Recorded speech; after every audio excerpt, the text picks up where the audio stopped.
আমি সবুজ, শহরের ছোট একটা ছেলে। আজ আমার জীবনের এক নতুন অধ্যায় শুরু হচ্ছে।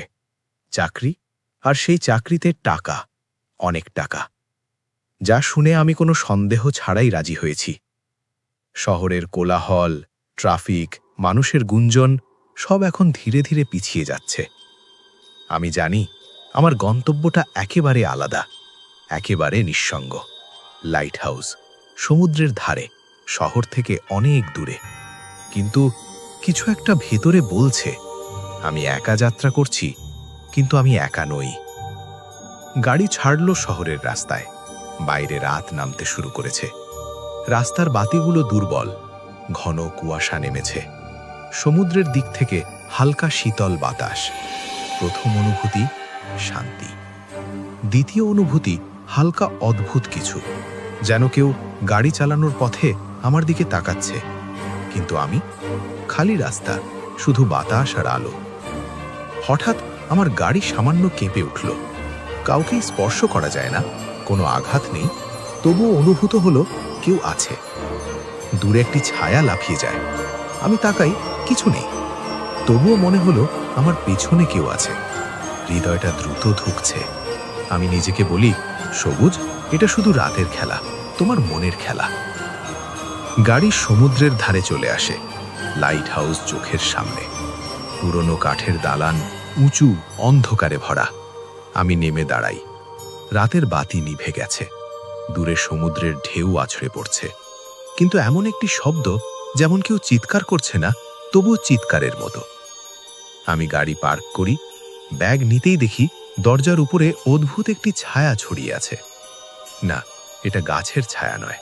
এটা মানুষ নাকি ছায়া। আমি ভেতরে ঢুকি। প্রথমবার যখন লাইট হাউসের ভিতরে পা রাখি, বাতির আলো স্বাভাবিকভাবেই জ্বলে। কিন্তু বাতির সঙ্গে সঙ্গে দেয়ালে ফটো ঝুলছে। প্রথমবার দেখছি পুরনো কেয়ারটেকারদের ছবি। শেষ ছবিটা মুখ মুছে দেওয়া। হঠাৎ ওপরের সিঁড়ি কেঁপে উঠল। ধাপ ধাপ ধাপ। আমি ঘুরে তাকাই, কেউ নেই। তবুও মনে হলো কেউ ওপরের ঘরে অপেক্ষা করছে। কতক্ষণ, কত দূর, আমি জানি না। একটা জিনিস নিশ্চিত, আমার যাত্রা এখানেই শেষ হয়নি। এই রাত শুধু শুরু। সবুজ, তুমি একা নও, কেউ তোমার পিছু নিচ্ছে। রাত গভীর হলে ওপরে ভেজা পায়ের শব্দ। বন্ধ ঘরে নারী কণ্ঠের মৃদু গান। মাঝে মাঝে সে আয়নায় নিজের মুখের ওপর আরেকজন মানুষের মুখের ছায়া দেখতে পায়। ধীরে ধীরে সে একটি পুরনো ডায়েরি খুঁজে পায়। সেখানে লেখা এক মানুষের কাহিনী। বার্ডন, লাইট হাউসের পুরনো রক্ষক, আর তার প্রেমিকা রোজ।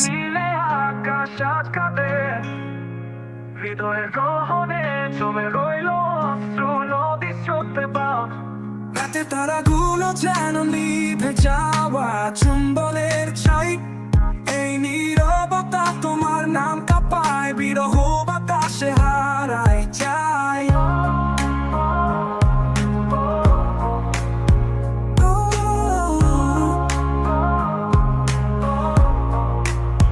তোমার ছোঁয়া থেকে রয়ে গেল শুধু শীতল ছায়ার দাগ। ফুলে গন্ধ এখন শুকনো পাতা, মর্মর বিষাদ ছায়া লাভ। ভুলে যাওয়া গানের সুরে জমে আছে বুকে ফাটলো। অন্ধকারে কাকি তোমার উত্তর দে শুধু সময়ে ছাটাইয়ের ঘটকা।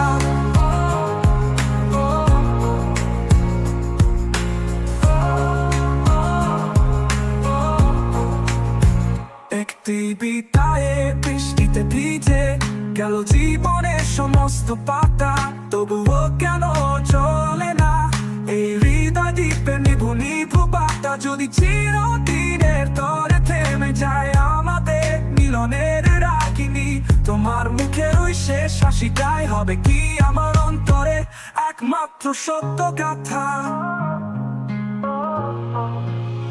তোমার ছোঁয়া থেকে রয়ে গেল শুধু শীতল ছায়ার দাগ।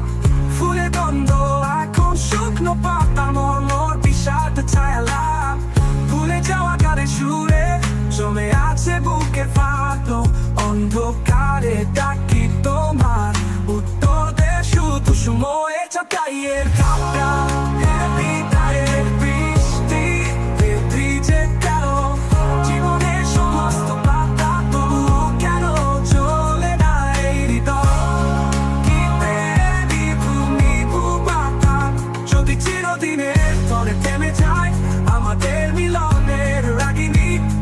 মুখের ওই শেষ হাসিটাই হবে কি আমার অন্তরে একমাত্র সত্য গাথা। রোজ ছিল সমুদ্রের ধারের মেয়ে, কোমল, নরম, কিন্তু চোখের ভিতর গভীর বিষণ্ণতা। বার্ডন তাকে অসম্ভব ভালোবাসত। তারা দুজনে স্বপ্ন দেখত একদিন এই লাইট হাউস, এই সমুদ্র, এই একাকিত্ব ছেড়ে দূরে চলে যাবে। কিন্তু রোজ ধীরে ধীরে এক অদ্ভুত অসুখে ভেঙে পড়তে থাকে। তার শরীর শুকিয়ে যায়, জ্বর নামে না, রাতে সে ব্যথায় কাঁদে। বার্ডন এক গ্রাম থেকে আরেক গ্রামে, কবিরাজ থেকে চিকিৎসকের কাছে ছুটে বেড়ায়। কেউ তাকে বাঁচাতে পারে না। এক ঝড়ের রাতে অসহ্য যন্ত্রণায় কাঁপতে কাঁপতে রোজ বার্ডনকে বলে, আমাকে বাঁচাতে না পারো, এই কষ্ট থেকে মুক্তি দাও। বার্ডন ভেঙে পড়ে। সে রাতভর তার পাশে বসে থাকে। বাইরে সমুদ্র গর্জন করে, লাইট হাউসের আলো ঘুরে ঘুরে অন্ধকারে কেটে যায়। শেষ মুহূর্তে বার্ডন কেঁদে কেঁদে রোজকে নিজের হাতে মেরে ফেলে। ভালোবাসা থেকে না দুর্বলতা থেকে সে নিজেও জানে না। ভোর হওয়ার আগে সে রোজের দেহ সমুদ্রে ভাসিয়ে দেয়। কিন্তু তারপরে সব বদলে যায়।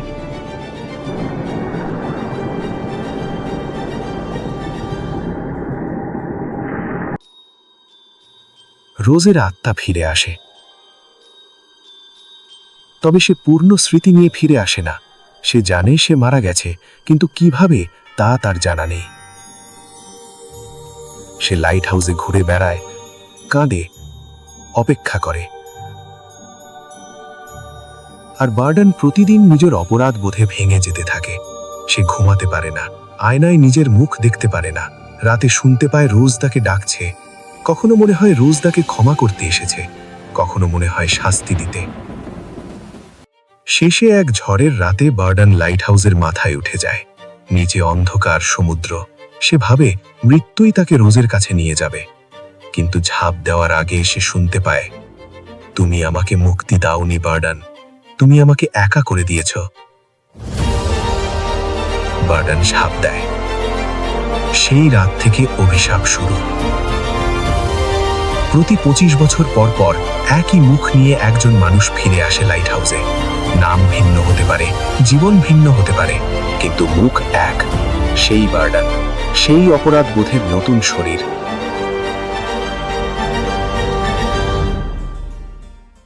আর রোজের আত্মা তাকে চিনে ফেলে।